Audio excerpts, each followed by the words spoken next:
The Toyota Prius, the new Toyota Prius, destroys the Tesla in these two areas. And you can hear one right now. Now, first of all, let me say, I just took a ride in a brand new Tesla Model Y. My buddy Randall brought his over. Gotta say, the interior of that car, the way that it drives, the functionality of it is awesome. Loved it. But where it kind of drops the ball a bit for me, and it's not horrid, is in its appearance. You know, it's not my thing, and I know it's a matter of preference. And I'm not dogging Randall's vehicle at all. After all, Randall didn't build it. He did buy it, but he didn't build it. And I understand why he bought it. It makes perfect sense to me, and it's an awesome car. But in the looks department, man, the Toyota Prius is going to win every time. It just looks freaking awesome. Love the looks of this car. You cannot beat it when comparing it to the Tesla, unless you go to the higher end Teslas. You know, some of those, like their super duper hypertronic, whatever it is, model that they have. You know, Elon likes to give all these out of this world names to his cars, which I think is pretty darn cool. But the normal ones, the Model 3, the Model Y, whatever other models they have, the lower trim versions, they just don't hold a candle to the looks of this car. Toyota really hit it out of the ballpark, I think, when they designed or redesigned the Toyota Prius. It's sleek, it's sexy, and it appeals across the board, I think. It's not a polarizing car, like I think the Tesla can be when it comes to appearance. I love the looks of mine, particularly if you get it in one of the more eye-popping colors like mustard, which, by the way, we can't get here in the United States. You can only get that, I think, overseas and in Canada. What the heck, Toyota? I would have bought the mustard. I think it's an awesome color, but I'm okay with cutting edge. It's not bad, doesn't show a lot of dirt, and kind of blends in. Not too bad. Now, the second area, and this might be subject to interpretation or belief, I suppose, and that is let's call it reliability. Not reliability from a mechanical standpoint, but more so reliability from being able to rely on the car to go as far as you want to go, whenever you want to go, without having to worry. In the Tesla, of course, it is fully electric and you have to charge it. That means that you can only go so far before you better start thinking about going somewhere that you can sit and wait for half an hour, whatever it takes. It depends on the power of the station you go to and how many other cars are there before you, right? I'm of course talking about fully electric versus hybrid, which is what this Prius is. Matter of fact, even the Prius Prime, it's a hybrid, it's a plug-in hybrid, but nonetheless, it's still a hybrid. You don't have to go somewhere and sit to wait and charge it. For me, it's about peace of mind.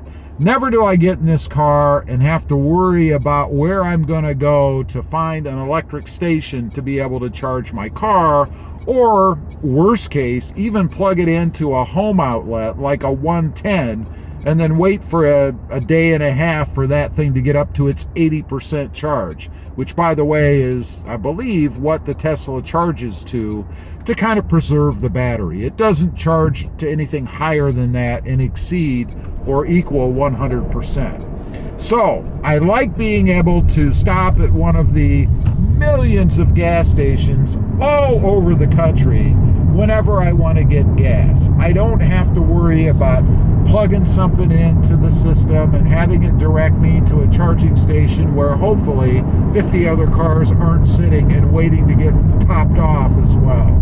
That really bugs me still about the all-electric vehicles.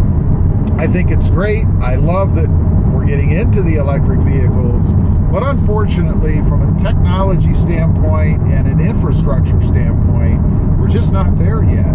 I think hybrids in this day and age are the answer, because you still get excellent fuel economy. I mean, I'm getting 52, 54 miles per gallon. Can't compare that to a Tesla because they don't burn any gas. They're not really getting any miles per gallon. I know there's all these conversions and things out there. People want to say, well, you know, this charge at 80% is equivalent to X number of miles per gallon. Whatever. It's not miles per gallon. It's miles per charge, I guess.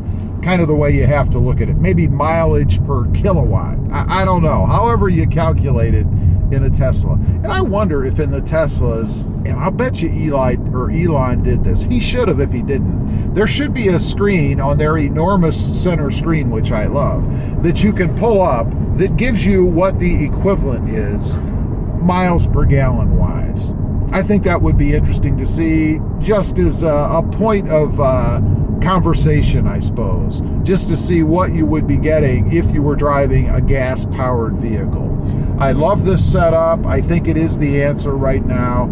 Power-wise, we have to mention that. Like I said, I drove Randall's Model Y, awesome car, and man, does it go. He told me to go ahead and jump on the gas or the accelerator, it's not a gas pedal, and see what happens. And I did, and wow, you take off like crazy. It's amazingly quick. Even at speed, you can be traveling 50 miles an hour and stomp on the gas and it's still, or the accelerator, and it still wants to go. I don't get that in the Prius because, of course, if I stomp on the accelerator or gas pedal, it's going to kick over to the gas combustion engine. Right now we're running on the engine, and I think that's kind of because it's still very windy here, and I think the wind coming from the front of the car kind of puts a little pressure on the front of the car and kind of requires us to kick over to gas. We just did switch to all electric, by the way.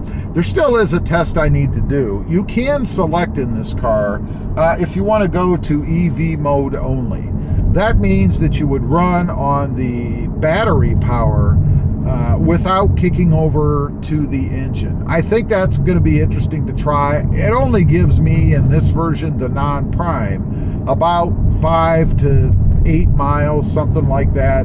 But nonetheless, I could burn through the battery a little bit and experience what it's like to drive an all-electric Toyota Prius for a bit.